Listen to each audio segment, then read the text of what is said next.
سوال: قربانی کے جانور کی خریداری میں کن امور کا خیال رکھنا چاہیے؟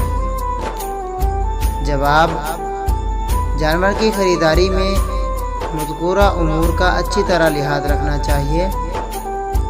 نمبر 1، قربانی کا جانور حلال اور پاکیزہ مال سے خریدنا چاہیے، اس لیے کہ حدیث میں آتا ہے، نبی کریم صلی اللہ علیہ وآلہ وسلم کا ارشاد مبارک ہے کہ اللہ تعالی صرف حلال اور پاکیزہ مال کو قبول کرتا ہے، لہذا اللہ کے نام پر ذبح کیے جانے والے جانور کو حرام مال سے خرید کر اجر و ثواب کی نیت یا امید نہیں رکھی جا سکتی۔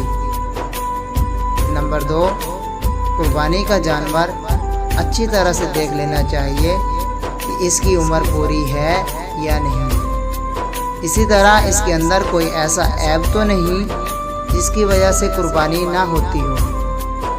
حدیث میں آتا ہے، حضرت علی رضی اللہ تعالیٰ عنہ فرماتے ہیں، نبی کریم صلی اللہ علیہ وآلہ وسلم ہمیں اس بات کا حکم دیا کرتے تھے کہ ہم جانور کی آنکھ اور کان وغیرہ کو اچھی طرح سے دیکھ لیں۔ بہتر یہ ہے کہ اپنی استطاعت اور حیثیت کے مطابق اچھا، عمدہ اور فربہ جانور خریدنے کا اہتمام کیا جائے۔